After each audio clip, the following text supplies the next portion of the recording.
It's time to pop the top off with Pub Talk. Today, we are back with some baseball talk for the MLB and the brand new NBA, some movies, and Hops of the Week, of course, to finish us off. But before we begin, Pub Talk is always brought to you by Route 11 Chips. Social distancing is still the law of the land, so that means it's time to stuff your face alone with some chips, and Route 11 has got you covered. Since 1992, Route 11 has been chipping away to give its consumers a great and tasty product. So make sure you check out your local Martin, Spoonline, and Giant to pick up a bag today. Okay, lights, beer, action.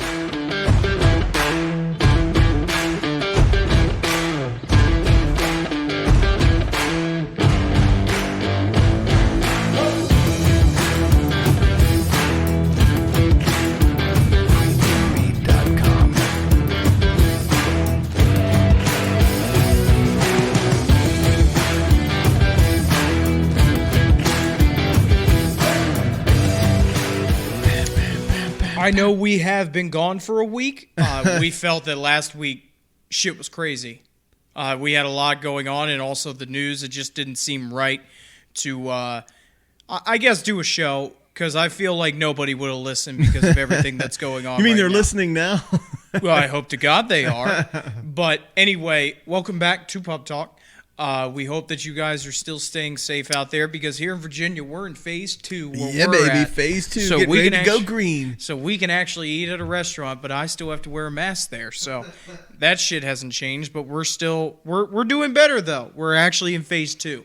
But anyway, today we're back. We got news about the NBA. They're moving their season along now. They are changing things up.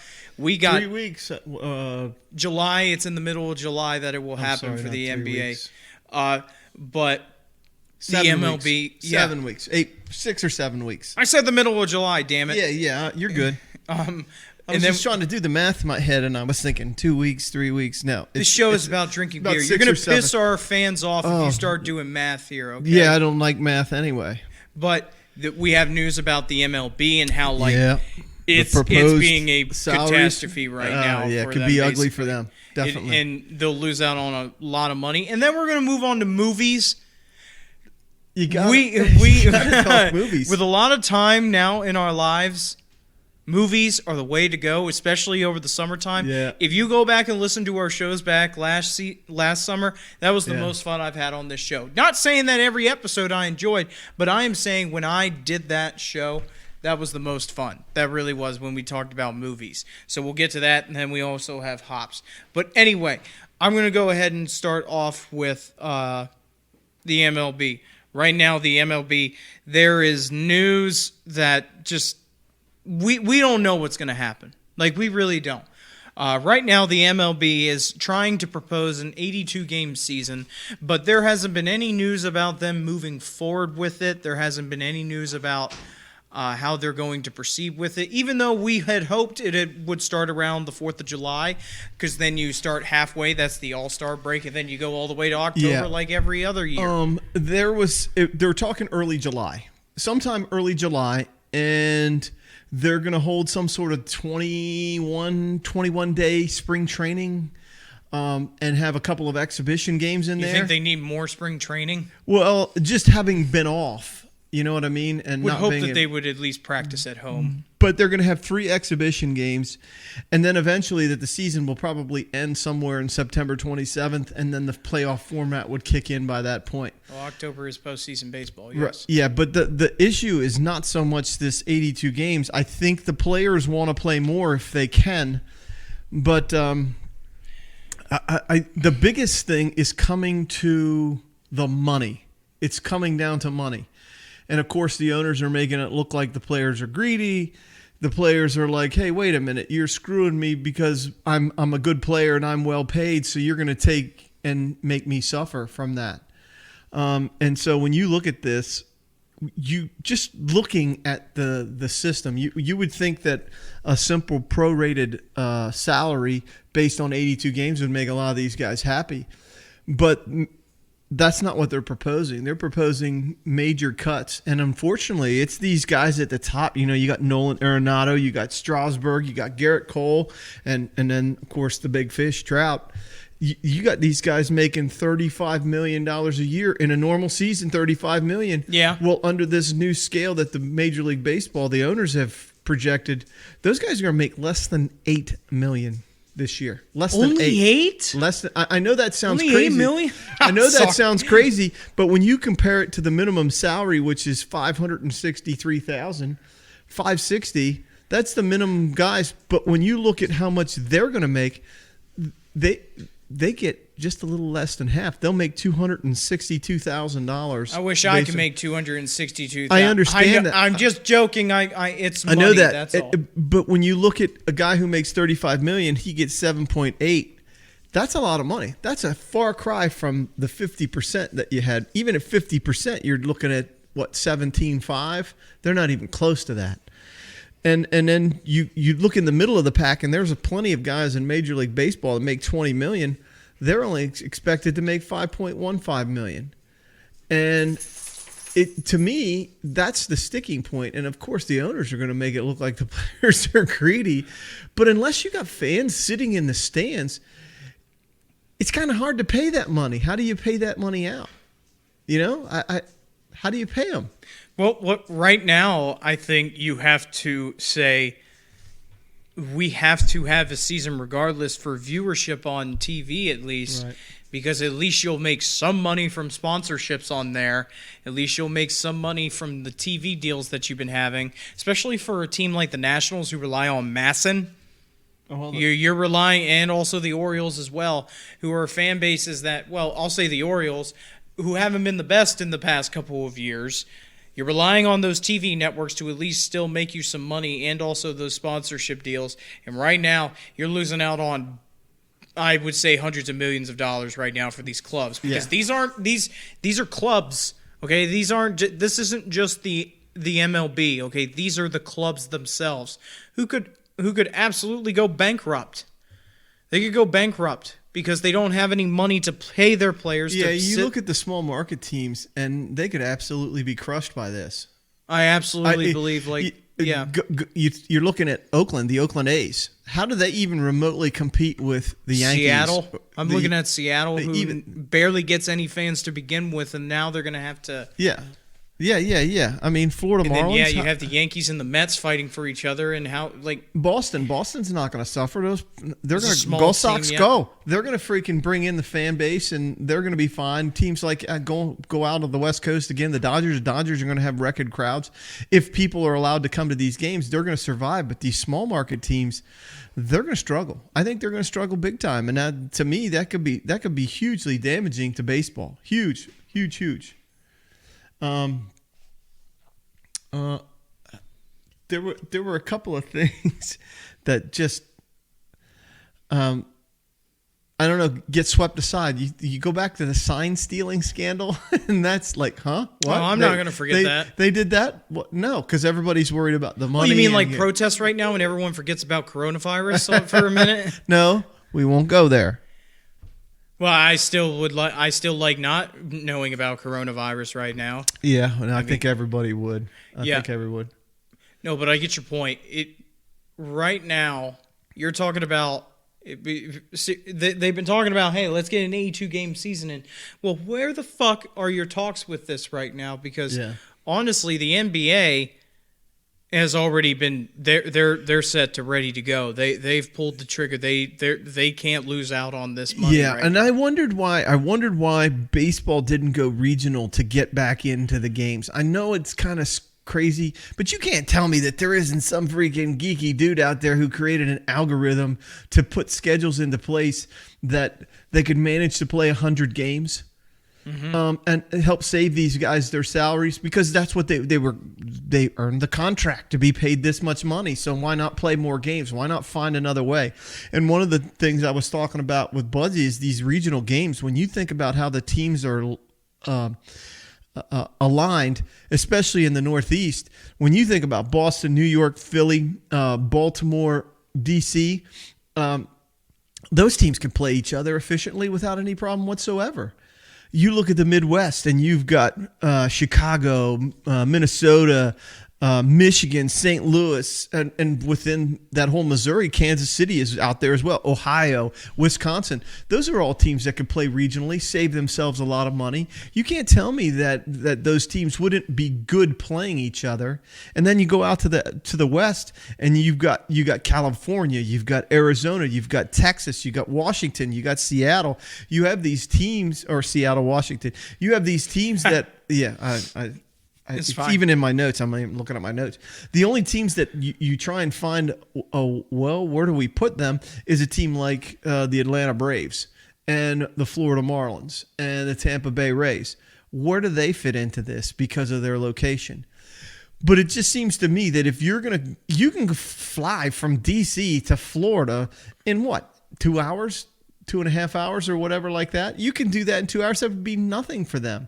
And then it keeps this jumping from East Coast to West Coast and chasing all over these states, and with the travel conditions the way they are, and this whole virus situation, it keeps the teams within that region. I don't see why they couldn't manage something that way. But it's not like it's even remotely even talked about, and that just it's kind of crazy. I think above all, minor league baseball gets kicked in the nuts huge. Minor league baseball, as of right now, has already been a dying business. It already has. I think they suffer tremendously in doing this. And if you don't believe me, go look up minor league baseball teams. A lot of them lose money.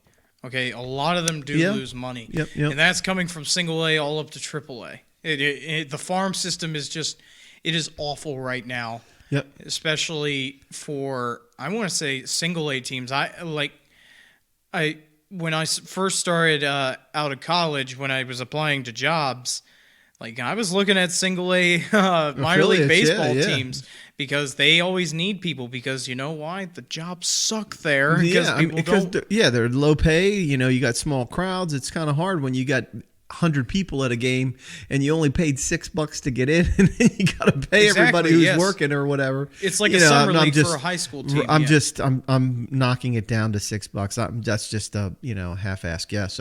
But it's still not a lot of money. It's just not. And then I just thought of this.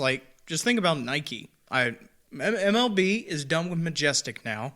Yeah. Their uniforms are all Nike now. Nike, I'm not saying they're losing money. They're still making plenty of money on all apparel. Yeah. But the MLB now, if you just lost half of a season of sales of MLB stuff that you could be selling, that's all Nike gear. Because that's what they are now. Yeah. And I just think about the employees in these parks too. I'm hoping that things make a turn for the better, and that you can get these people. I think the players have done an outstanding job raising money, trying to offset some of these people that work in these stadiums to try and get support for them. Sometimes it's their full year job that they'll work their ass off for the 6 months. Yeah, they got their 80 games, and they and then they try and pick it up in the NFL, and because a lot of times those NFL. Think about Baltimore. Yeah, you think Baltimore's a perfect example, and then you got the Skins and the Nationals, while they're not in the same location, but they're still under Monumental Sports. They're both under the same thing. And they still fall under that. And people have careers doing that. And then there are people that just supplement their income because they live in a damn city and they need to make a few more bucks. That's very true. Yeah, so I worry about them. I don't want to be in that situation myself. I want to go to a game or two. I generally do. I try to get to a couple of games. I love going to the Nats games. Orioles games are just a great setting to go. If I was an owner, I've worked at service jobs before.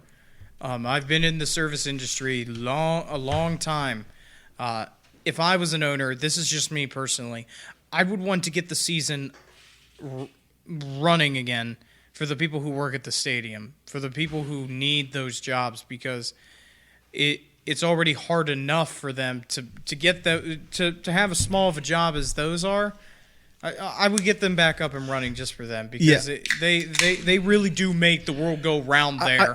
When I look at this thing and I try to be objective about it, and I look at what Major League Baseball is doing, the owners are such a small group of people, but yet the dynamic says that they have the most money. They're the owners of the teams. So obviously, when they know that their payroll is is threatened by a lack of revenue. There's just people not coming to the ballpark. You're only playing half of a season. I can understand why they're wanting players to take a bigger cut. I can understand that.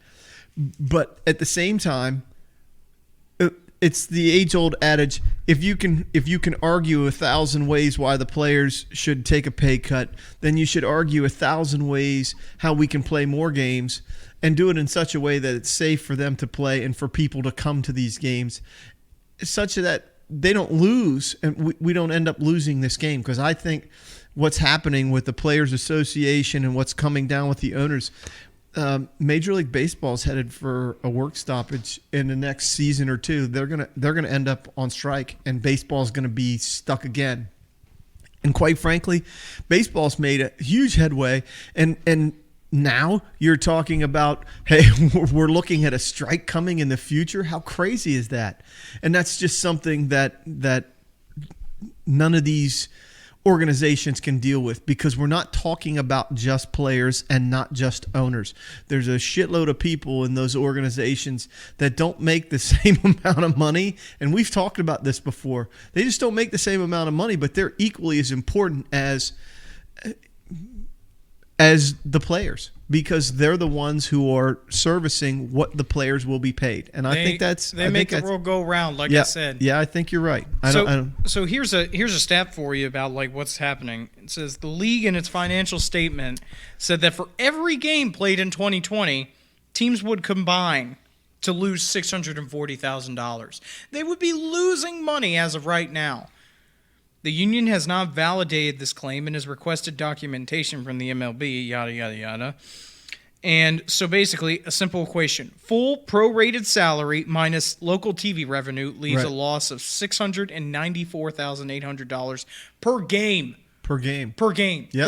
That is asinine. That is ridiculous, honestly. Yeah, it's crazy. The amount of money that they're dealing with is crazy. Still, a 48 games per team schedule would leave a 720 game season?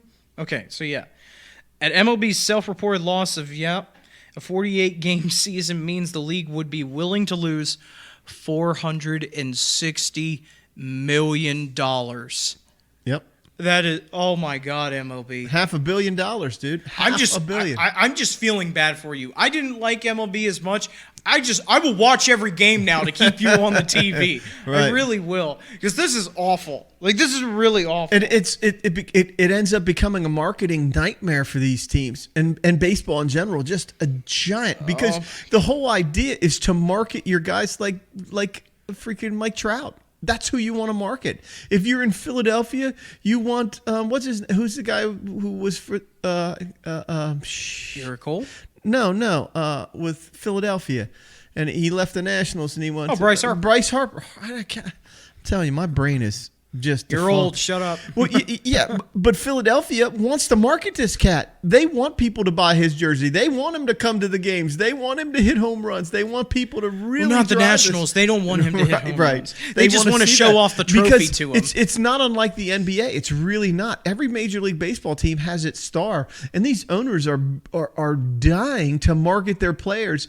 And with the current situation, you can't do that. You can't get them on TV enough. And that's probably a huge problem.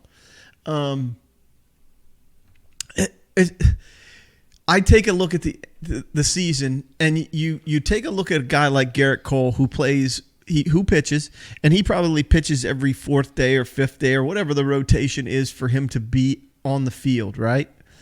And you're paying him an enormous. You're paying him an not enormous. Astronomical. Okay, yeah. I am hitting big words tonight. Right, okay. Right. Okay, let's use your word. You're paying him an astronomical amount of money to perform in this game, and he's only around in the fourth or a fifth day when you need him. And then if anything alters a game, like weather or an injury comes along, or about weather, right, and something comes along, this baseball team can't market Garrett Cole. They just can't. They can't market him. And so when you think about that, and then you talk about a guy like Mike Trout. Well, Mike Trout, how many games does Mike Trout play? Well, okay, if he's 100% healthy, he'll play in 75 of those games, 75 of the 82 that they've proposed. Maybe, I'm just guessing. If he stays healthy, day off here or there from the grind, I get it. Or day-night doubleheader or something like that, and he doesn't play in the second game or whatever. And he might come to bat 3 times in a game. So over the course of the week, you only see Mike Trout 12 times. You see him standing out in the outfield, catch a few balls, but the whole idea is Mike Trout at the plate. We want to market him. We want people wearing Mike Trout jerseys. We want all this shit for him so that we can make money, and it's not going to happen. Nope. It's not going to happen the way they want it to. And to me, that's a really big problem, because it's not unlike the NFL. It's not unlike the NBA.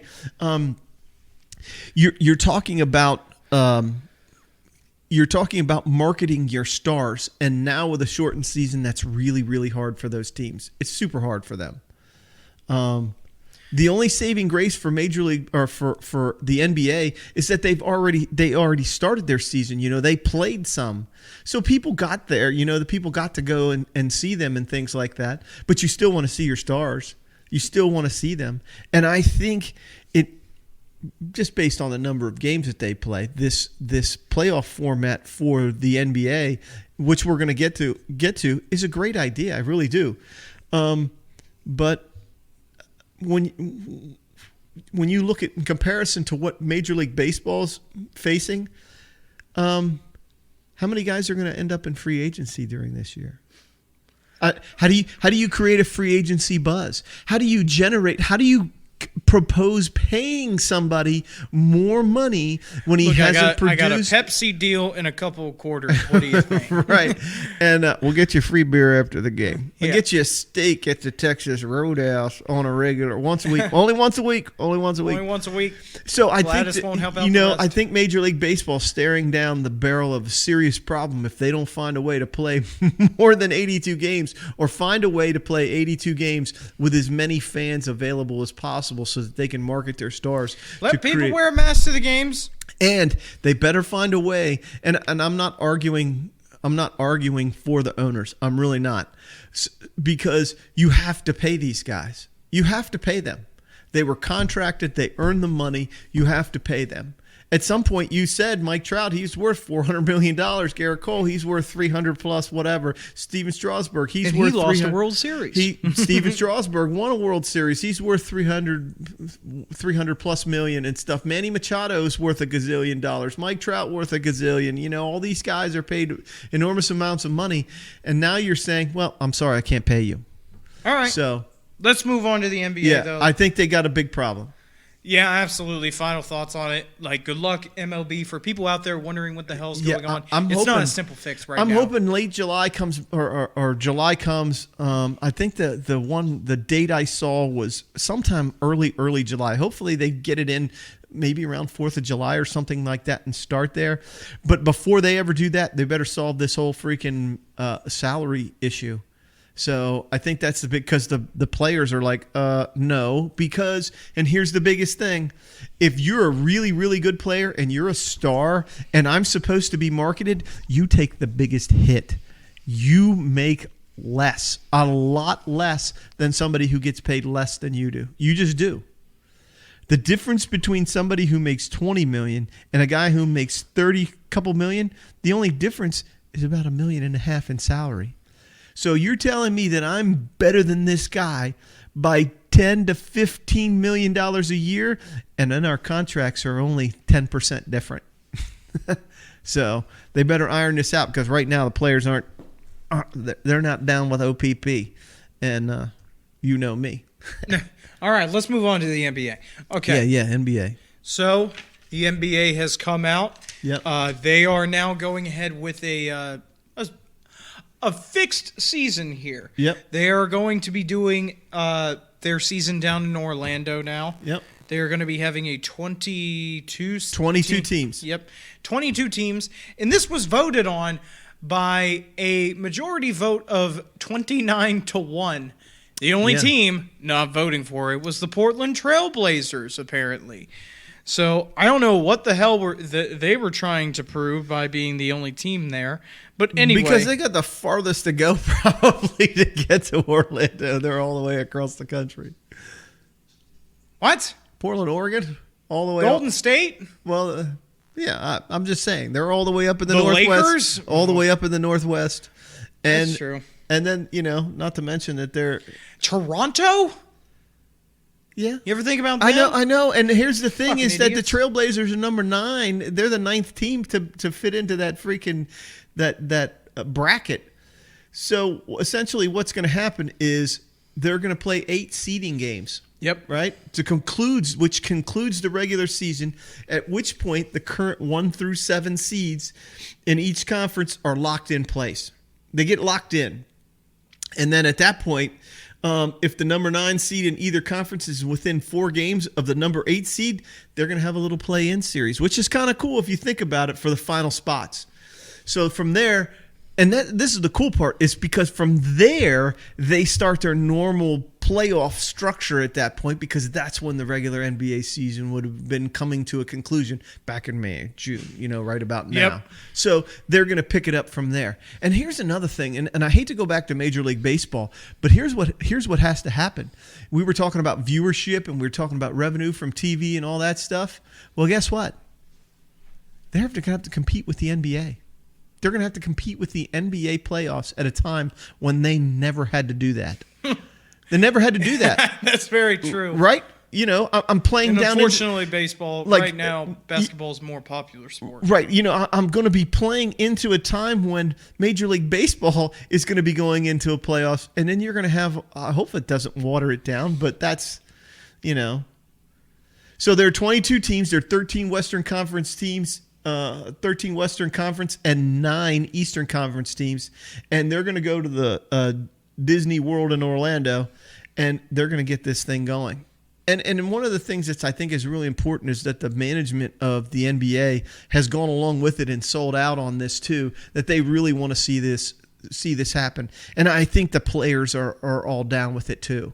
Except for the Blazers. Well, yeah, but so the NBA looks like they're headed in the right direction. So there's a lot at stake. So let's take a look at the Western Conference and the top 8 teams. Obviously, the first 4 they're gonna be locked in pretty close. The Lakers, Clippers, Nuggets, and Jazz, and then the next 4 are the Thunder, Rockets, Mavs, and Grizzlies. Yeah, when you look at this. You can't see certain teams falling out of, like the Clippers. You can't see the Clippers falling away from where they're at right now because there's an 8-game playoff, and unless they completely shit the bed in 8 games, how do you lose 3 games, a 3-game lead, I could already and see dropping out of the seed that you're sitting in? So I think when you look at the top 4 teams, they're pretty much locked in place. And Already then seeing everything runs through the Lakers anyway at this point because the Lakers are good. I mean, I'm not going to be surprised if that is the matchup before the finals is the Clippers and Lakers, because those two, I mean, they already hate each other enough as it is now because of the whole, Kawhi's with the Clippers, and then you have LeBron in with the Lakers. yeah. I absolutely could see that as the Western Conference Finals in Orlando. Yeah, well, the biggest thing is that you got 8 games and only three games separate Utah from freaking Oklahoma City, from Houston, the Rockets to the Mavericks. There's a 4-game swing right there, but 3.5 to 4 games. So you got 8 games, and so when you look at the 4, 5, 6, 3 through 6. A lot could change from there. A lot could change in those stuff. And there's only one game separating 4 through 6. The Jazz, Thunder, and Rockets, they're only a game separated for each other. So I think what's going to happen is once this tournament gets, I call it a tournament, once that gets underway, I think you're really going to see some good basketball. You're going to see guys who've been able to recoup their bodies, are healthy, and then they're going to be fired up because you can play your ass off for 8 games. You think Rudy Gobert will get jumped though? You think What? What? I think he'll get jumped. I think they'll gang up on him and say yeah we forfeit. So the NBA, it's good to hear that they're at least moving along right now, because, well, I think Portland's got to play well down the stretch because they're 4 games within the Grizzlies, or within 4 games of the Grizzlies at the number 9 spot. But hey, when you think about it, a fully healthy New Orleans team. Oh yeah, the Pelicans absolutely. I think don't they disagree. can play their way. I don't think the Spurs will be there. I'm not sure Phoenix will be in there.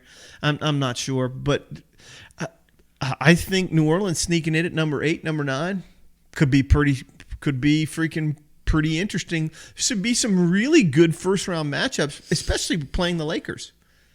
I would really like to see that.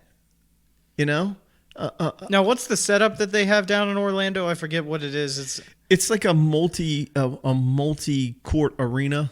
Okay. And I forget how it was designed, but they said they could accommodate multiple teams at one time.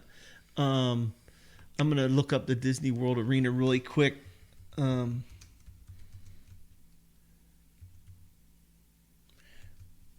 I hope that people understand here. Just because we're saying we're glad that this is happening. There are 3 arenas. There are 3 of them. Okay. So you can fit 6 teams. Yeah. It's massive. So it's like this mega resort in Florida. And when you look at the structure of it,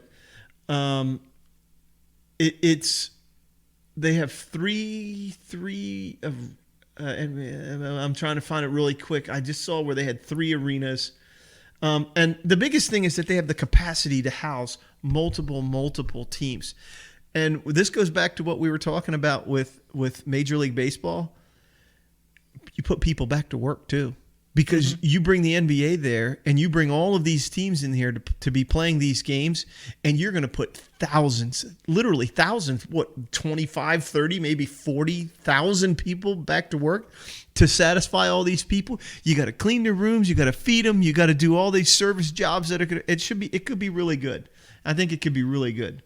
And I would say that the NBA should be really, really stoked about going there. And it says here, 3 arenas can be figured into 20 basketball courts, according to the people there. Not to mention that they have other places for people to stay. Not the hotels, all of the other. They also have the resort there. It's not being used right now. They have restaurants. They've got everything that they need. So I just think that it fits for this simple purpose. Yeah, and I think it saves the NBA a huge amount of money in travel, because once they get there, or you stay reasonably close in the area, I don't know. It opens Disney up, and people are gonna be flocking to that area. I think it could be really good. I like it. It's getting warm. People will flock down to that area no matter what now. Yeah. I feel. Especially since people are going on vacation. I know it's a ghost town down there in Disneyland, Disney World, and Universal, but still, I feel that it will still be a flocking ground for them. Okay, so that's the NBA. It's good to see that they're moving ahead with their season, though. They're going to try and finish it up here very soon, towards the end of July, and hopefully the MLB will be in full force swing by that time as well. And then guess what, guys? Football season's coming late August and early September. Yeah, they're moving ahead with their season already. We could have 3 major sports playing at the same time, between Major League Baseball, the NFL, and the NBA, all gathering around at the same time. I think that's going to be very powerful for a lot of people. I think that's just, I don't know. The NFL is going to be interesting now due to the recent events that have happened, but we will never get into that stuff here on this show because we are all about sports, and that is it. Okay, let's get to one of our favorite segments, movies. We're going to get into some movies now. You can take the lead on this one, Coach, because it's one of your favorite categories. Yeah, I love this guy. He just turned 90. Yeah, that is very. What was it like at the beginning of June? I'll look it up real quick. Or last week of May, I think it was. He just turned 90. We're talking about Clint Eastwood, folks. I'm sorry that he did not give you the suspense that was needed. I was too busy. May 31st. Okay. Dude, he's 6'4". He's probably 6'2" now. He's probably he's probably 6 foot. He's all hunched over. I don't get it. I don't get it with that man. He's like a zombie right now, but he still makes some of the best movies. Yeah. And also acts in some of the best movies. Yeah, he's still, and I didn't think he was going to be doing that much. You know, his net worth is about not just under $400 million. That shows you what kind of a success story he is. So I sat down and I talked with CJ and I was like, you know, we haven't talked about movies. We didn't. I went to hold that thought. I went to Total Wine today, and I got beers for the show, but I had to get them warm. They didn't have anything. They didn't have any of my craft beers or any of the local breweries stuff cold in the fridge, and so I chose some of our favorites. I chose a couple of favorites, and I didn't bring them back. But for the younger audience who doesn't know who Clint Eastwood is, number one, grow the fuck up and go watch a good movie. Yeah. And number two, pick any of them. Go look him up. And you'll recognize some of his movies, and you'll be like, "Oh, he's that guy." Yeah, you'll notice him. So yeah, even though he doesn't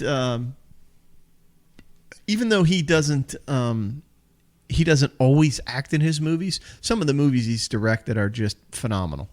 Just, I mean, it's like Mel Gibson. I know he hasn't been known for being the best person lately due to some incidents, but some of the movies that he has directed and acted in have just been badass. Yeah.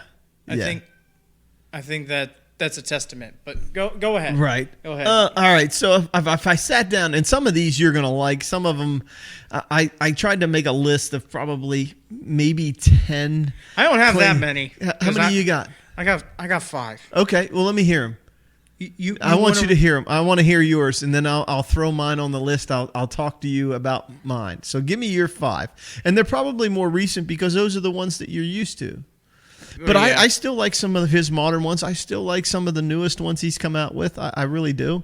But yeah, I want to hear yours. I've got some of my favorites just stored away because you can't not talk about Clint Eastwood and not talk about these movies. So go ahead, fire away. Let me hear it. Well, number 5 is Heartbreak Ridge. Okay, I got Heartbreak Ridge on mine. I know he's not. I know it's not probably the best movie. Gunnery Sergeant Tom Highway, but he's Gunnery Highway. Yeah. If you want to know about the island of, is it Guam or is it? Oh no, it's not Guam. It's Grenada. Grenada, yeah, island of Grenada. I think that's a very compelling movie. It's probably one of your more macho movies in terms of war movies. and the role he plays in it. Yeah, especially as the gunnery sergeant. Yeah, Gunnery Sergeant Tom Highway. Number 4 is a movie he directed. It's called Flags of Our Fathers, mainly because it is a very brutal, and I mean very brutal movie. One of the things about war movies that I do not like is whenever they shy away from stuff. Right. Hacksaw Ridge was a fantastic movie, and I love that movie because it showed how bad war really is. And that's what Mel Gibson even said. But Flags of Our Fathers goes even deeper than that because not only did he direct one movie, he directed 2 back-to-back. The other one was called Letters to Iwo Jima, but Flags of Our Fathers speaks from the American perspective, and then Letters of Iwo Jima speaks from the Japanese. But that's not on the list because Flags of Our Fathers shows more of the battle on the front lines, and it was disgusting. Yeah. Yeah, brutal parts of World War II in the Pacific. Yeah. Number 3, $1 Million Baby. I mean, I think that it's a very, very compelling story. Yep.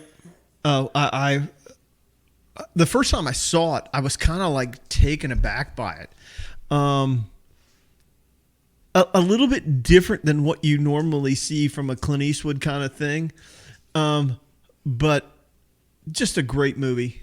He acted so well in it that he kind of took away from what's her name? Shit, why do I forget her name? Oh my god, I can't. I should have written it down, and I didn't write it down. Hillary Swank. Hillary Swank. I could think Hillary, but I wanted to say Hillary Clinton. But I didn't want to. I didn't want to throw up in my mouth a little bit when I said her name. I didn't want to curse my own name out in vain. Never mind. Shut up. All right, go ahead. Number 2 is Gran Torino. Okay, Gran Torino. What a It's great more recent. flick. It's Yeah, more recent. but what a great flick. Great flick. But it shows the. I mean, it's very sad. Honestly, it's a very sad movie for me personally. Yeah, so is $1 Million Baby. It's tragic. It's a tragedy that what takes place. But Hilary Swank, like you said, was great. Unfortunately, on this list, I don't have any Western movies. I don't, Yeah. and I'm sure you have some on there as well. I have a lot of them. Because number 1 is Dirty Harry. If Okay. you don't know Dirty Harry, Right. why? Like he made that collection of Dirty Harry movies. You know? I know, and I love Magnum Force. Yeah. And I love all those movies, but Dirty Harry Sudden Impact. Sudden Impact is up there, but Dirty Harry, the original, is just, it's without a doubt one of the best movies I've ever seen. Yeah. Yeah, one of my favorite parts in that movie is where the bank robber, the black guy's laying on the ground, and he's like, I gots to know. And he goes, did I fire 6 shots or only 5? Well, to tell you the truth here, son. This is the 44 Magnum, the most powerful handgun in the world, and will blow your head clean off. You got to ask yourself, do I feel lucky? I need a doctor. Don't kill me. I need a doctor. Right. Where's the girl? Where's the girl? And he's freaking stepping on his leg. I got rights, I got rights. Iconic movie. That was at the top of my list. That's probably number 2 on my all-time Clint Eastwood list, just simply because Dirty Harry became this icon. I mean, you go back to Dirty Harry and what is that, 1971? Something like around that time. Right? And so, he came out with these great movies that just made an iconic figure. And I think above all, you got to look at the Westerns. And so when I look at his Westerns, so many people have given him credit for Unforgiven. And if you've ever seen Unforgiven, it's a phenomenal movie. But in that same breath, and I hope I don't piss off people about this, it's too long. There's these a lot of those movies are. This one in particular, this is Unforgiven. There's this period where it's long and fat in the middle, but a story has to be told, and I totally get it. But it's great. It's a really, really good movie. But I got to say that the top 3 Westerns are obviously The Good, the Bad, and the Ugly, For a Few Dollars More, and A Fistful of Dollars. Those were the 3 movies that were cut from the same character, that Man with No Name. And the people that acted in those movies, I know they were like kung fu action theater, where the Italians are talking and their mouth doesn't match the words that are coming out. But it's the story. It's these. It's like when Japanese people talk and right. That's what I mean. The kung fu action theater. Yeah. Right. And so you go back to 1966 for The Good, the Bad, and the Ugly, and you're talking about these. What can only be described as epic movies, the tale of a man with no name. And he becomes this bona fide Western hero. And I think everybody fell in love with him. And I talked about it when I told you the Return to Sand Hill, Finding Sand Hill, that place where they filmed The Good, the Bad, and the Ugly, the iconic scene at the end of the movie where they go back to Sand Hill Cemetery and they redo that. And people today, you're talking 50 years later, and people 50 plus years, and people still know that movie. They still, even though they were never around at that time, they still fell in love with the movie, and they were a part of it. They felt like it was a part of them. So you got to look at those too. I don't know. A good Western to me is Blazing Saddles. I don't know. Yeah. There are 2 other ones that I could throw in there that I couldn't get enough of. Is the Outlaw Josie Wales. Outlaw Josie Wales is just a great flick. I don't know how to say it other than to put him into another category when he came out with that movie, and the characters that exist in that movie are just rare. They're just a rare situation where. And it's Civil War linked, and it was just filmed so well. And the characters the whole movie flows really, really well. I mean, you have that Clint Eastwood who's doing his thing, trying to get revenge because they killed his family, and then he's going after the Captain Redlegs, and and I don't know. I just think it was just a great flick. And something that falls in the same vein as that is where he plays the preacher in Pale Rider. And if you've not seen Pale Rider, you need to take some time and watch that movie. Pale Rider is really, really good. I liken Pale Rider, and I've talked about Lee Child, who created the character Jack Reacher. And in Pale Rider, Clint Eastwood reminds me so much of Jack Reacher in that movie because he just ends up there. He ends up there and he ends up helping all of these people get through this difficult time period with this, the land baron who wants their land, and he's going to block off the creek so he can freaking mine for gold, and he's not going to stop until he gets these people to leave. And then along comes, the preacher, and he solves all those issues. You could get into the other ones. You could get into High Plains Drifter, Hang 'em High, Play Misty for Me. You could talk about all those other ones. They're okay. They're not as strong for me as The Good, the Bad, and the Ugly. And for that matter, A Fistful of Dollars, shit, that was filmed in 1964. 1964. That's 56 years ago. That's 3 years before you were born. Right. So that's fucking old. Yeah. So I put those on there. Unforgiven. Gran Torino was on there, and then one that just kind of slips away because there are other big name actors in this movie is Space Cowboys with Tommy Lee Jones. Yeah, and I was gonna put that on the list, but I don't know. I don't know. I couldn't put it on the list. I don't know why. James Garner is in that, and Donald Sutherland. I think that they jived so well, and then it tells a great story, and so Space Cowboys. It was a lot of fun, and I liked the tormented guy in Gran Torino. I really liked that. That was really good. I don't disregard. I used to stack bodies Letters from 4 feet high for sandbags. Right. Letters from Iwo Jima and Flags of Our Fathers. Those are great movies. But if I was going to say one of the ones that he directed that was so powerful that people, and especially the ending of this movie, really, really got me, was the death of Chris Kyle and the film putting the real life. Funeral things. I don't give a shit about all the stuff that came out afterwards. The fact that American Sniper was directed by Clint Eastwood is just nothing short of a great flick. So I would put that right up in there. So if I was even this newest one that he's got out, and I want to see this really bad. It's called Richard Jewell, where he was part of the Olympic Games in the bombing that took place there. I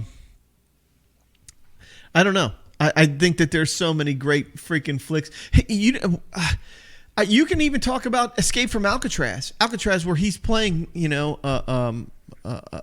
another person that was supposed to be a real guy, and the escape from Alcatraz by Frank Morris, and Clarence and John Anglin, the Anglin brothers, how they get out. I think that's a great movie. I think that's really good as well.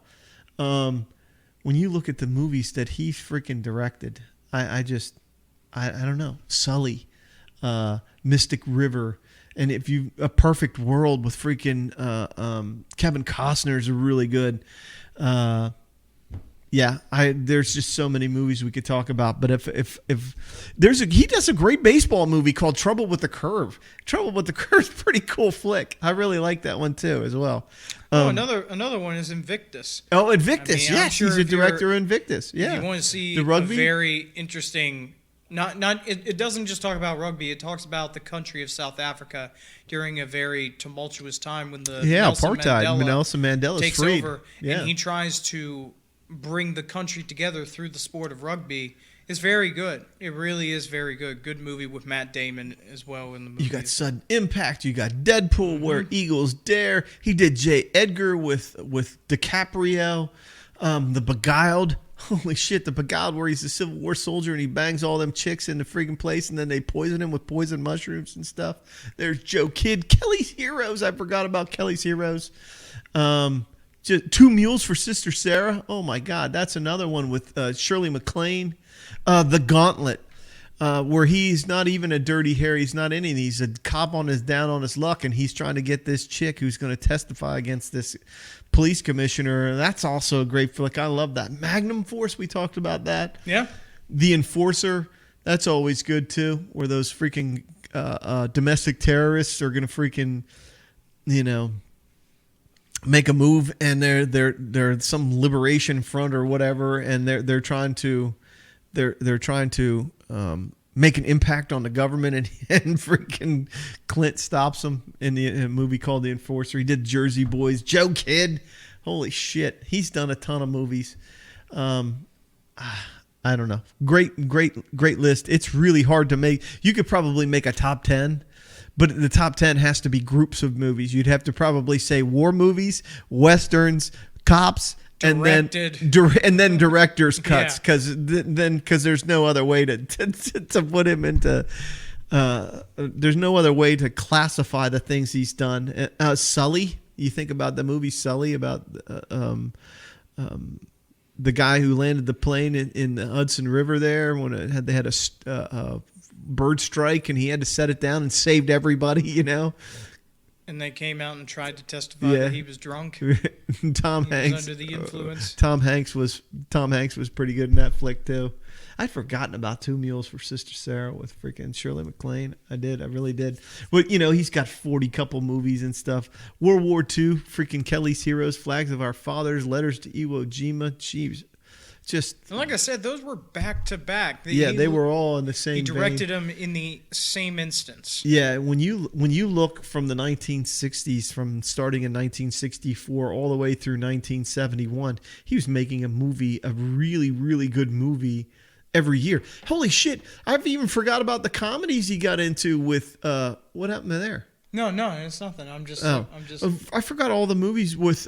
Every Which Way But Loose and Any Which Way You Can with his buddy, and he's the fighter. Philo Beto is his name, and Philo Beto, yeah. Yeah, and he's chasing a girl, and he's going around to these fight clubs, and he's basically getting in fights for money, and they're really good movies. So they're not even on the list of the movies he was in, but Every Which Way But Loose and Any Which Way You Can, those were all really good ones as well.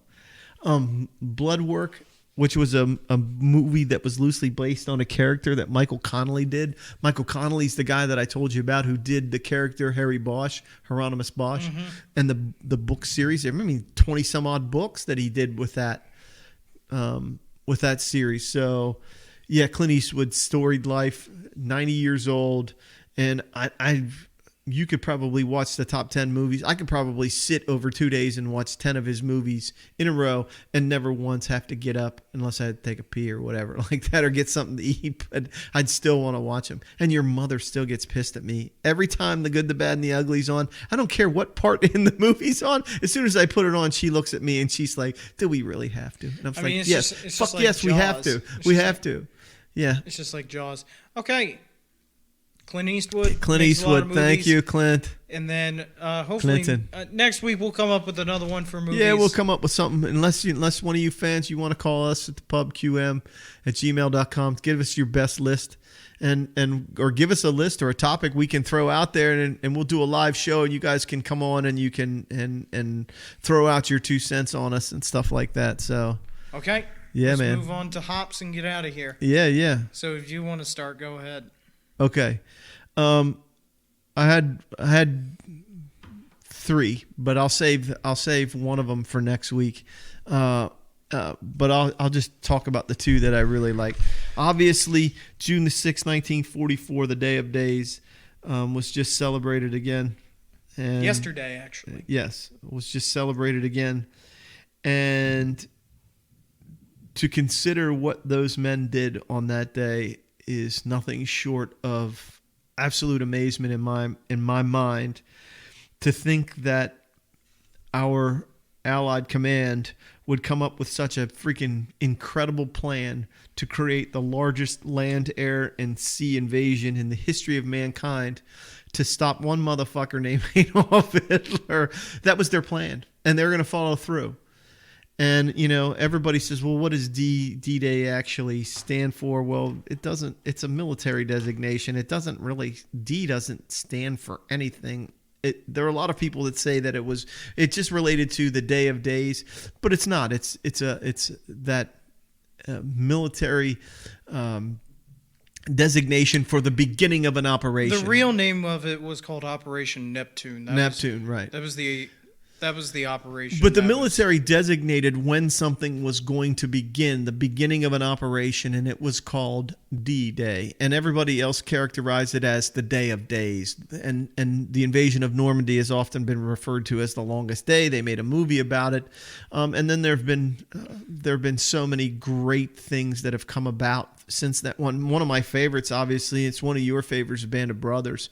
Yeah, I don't think I think it's kind of funny because if you ever seen Band of Brothers, go listen to the first episode and hearing the soldiers talk about, why'd you join the airborne? And one guy will say, well, they paid an extra $50 a month. Right. So I raised my hand and said, hell yeah, I'll do it for an extra $50. Right. You want me to do what? You want me to jump out of an airplane, a perfectly good working airplane, into the back of enemy fire and try and kill them. Yeah, behind for an enemy extra lines. $50 a month. Yeah. And all I have is my squad mates with me and a gun. Well, shit, sign me up, because that's what they did back then. Right. So I thought it was important that we reflect back on one of the greatest days in the history of our country, especially what we're dealing with today, with the death of George Floyd. And I'm not going to get political. I'm not going to say anything about that. It's tragic what happened to him and the situation that's coming about. Hopefully better things happen because of it. I will say that. Hopefully, relations among the people in this country and their viewpoints get more in line and more in tune with each other. But that remains to be seen. That who knows where that will end up. I hope it does. But I'm not going to change people's mind. 200 and 300 million people in this country all have their own opinions and what they stand for. But I think when you look at the history of our country, what stands out about its greatness is the events and the people that sacrificed their lives and put the world on notice that when our command required the greatest sacrifice, these men did what was necessary in order to accomplish that. And so I thought it was important that we say something about D-Day. So that was my June the 6th. So that's my first top. My second one is a little bit less lighthearted. It's a little more lighthearted when it comes to this. So back in 2004, there is a woman, and she lives just outside of north of Philadelphia. This woman is an elderly woman. She ended up dying. She died. And she died at home. And her granddaughter took the old lady and put her in a freezer and kept her in a freezer for the next 15 years. What? Kept her in a freezer. Yep. Put the old lady after she died, put her in a freezer because she said her family needed her Social Security checks because it was a source of income. So they tried to cheat the system. Yes, they did. This woman did. God, yeah, she took the old woman, she put her in a freezer and kept her in a freezer. And then when they moved, And my one buddy, he's from this town. It's just south and I think it's south and east of Harrisburg, called Dillsburg. And they moved the freezer with this old lady. They moved it to this other place where she kept this woman basically in a locked freezer until somebody said that, hey, I think they have a body in that freezer. And the police responded to, quote unquote, police responded to a report regarding human remains. And the police showed up and the woman was like, yeah, I kept my grandmother in here. I kept my grandmother in here because we needed the money. She kept her dead grandmother in a freezer for 15 fucking years so she could collect and spend They tried to cheat the system. Her Social Security check. She was arrested. This woman was arrested, and she got 3 charges. 3 charges. Now, it hasn't gone to court yet because this is just recent. This is just at the end of last month. So at the end of May, this woman gets caught. She's charged with abuse of a corpse. She's charged by theft by unlawful taking. You can't take somebody's fucking Social Security check. Can't check it. And then she's receiving stolen property because she took her checks. You stole somebody else's property. It wasn't made out to you, but you did it and you signed it in her name and you cashed her fucking checks. And so this woman who's now 60 years old, this granddaughter who is now her grandmother of her own, she's 61 years old and she's facing 3 charges and they don't even know what's going to happen to her. She's going to go to prison because she kept her dead grandmother. Oh my God, what a hop. She kept her grandmother in a fucking freezer for 15 years. I love your grandmother. But when your grandmother passes away, I'm going to make sure that she gets a proper burial and ends up with your grandfather the way it was intended to. You are not keeping your grandmother in any one of our fucking freezers so you can never going to happen. You can collect her Social Security. Him, but I won't keep her. Freeze-dried guns? Yeah, I'll freeze guns. He'll be okay. Come here, bub. Yeah, so that's my hops of the week. I found that story, and I was like, you got to be shitting me. And the reason why I liked it is because it came from Pennsylvania and stuff like that. But 15 years in a freezer. 15 years worth of checks. Makes you kind of wonder how much money she was actually getting. Because that's Social Security must be nice. Well, yeah, even if it wasn't a lot of money, just I don't know. Let's say you're getting like $2,000 a month. Okay. Let's say you're getting like $2,000 a month from it. That's plenty.